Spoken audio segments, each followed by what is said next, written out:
Hello guys, gandang tanghali. For today's video, magluluto po tayo ng adobong kangkong. Ito po, Good nakaready na ang ating morning! For sangkap. today's Andyan yung video, talbos ng magluluto po tayo kangkong, ng adobong tangkay, kangkong. Ito po ang sibuyas, ating sangkap bawang, at ang ng ating adobong sahog na kangkong. Yan yung tofu. daon ng kangkong. Meron din tayo oyster Ito ang sauce, tangkay. nor Nandiyan ang cube, sibuyas at bawang natin. paminta. At ito naman po ang ating isasahog Yan na sa po ang ating ating adobong niluluto. kangkong ay pritong tofu. Pinirito ko na po. Tapos may mamasita tayo dyan at saka may nor cubes. Tara, let's start cooking! Simulan na po natin maggisa ng ating adobong kangkong.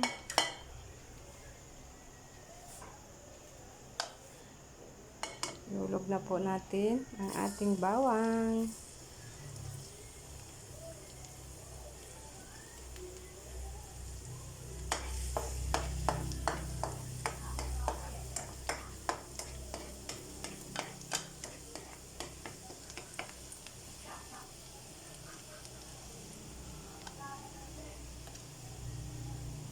Ang ating sibuyas.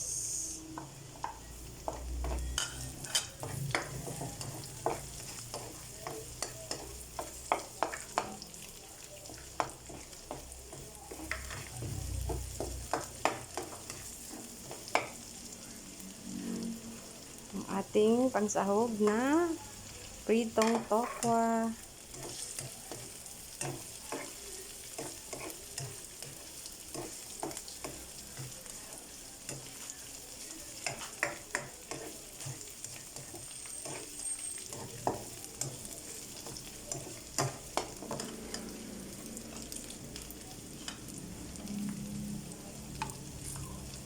Tapos yung tangkay ng kangkong, unahin natin ihulog para lumambot.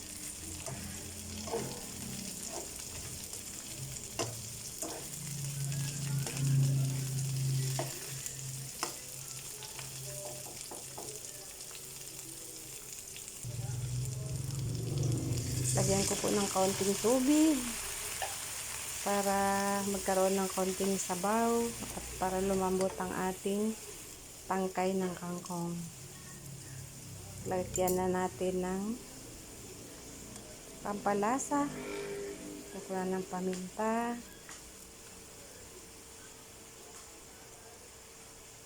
Lagyan natin ng nor cubes.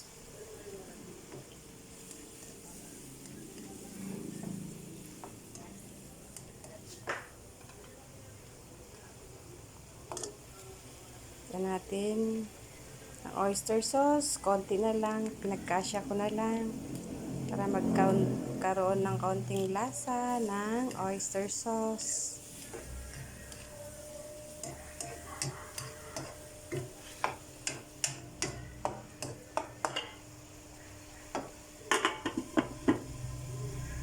Pan muna natin para lumambot ang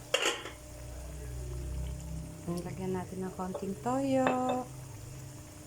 para magkaroon ng konting alat, konting suka para may konting asim.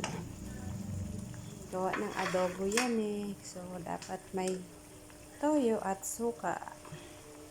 Ihulog na natin ang dahon ng ating kangkong kasi malambot na yung tangkay. Apaw, pero maya maya niyan konti na lang, iimpis na siya.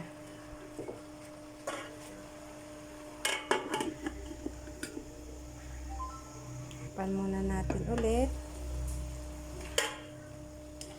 Yan, sabi ko na, magic. Konti na lang siya.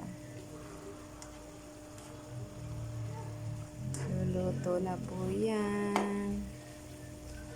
Ating gisa-gisa, luto na yan. Tayin natin maluto pa yung dahon ng kangkong.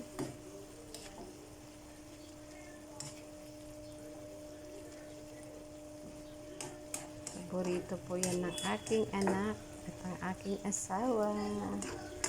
Ang talbos ng kangkong.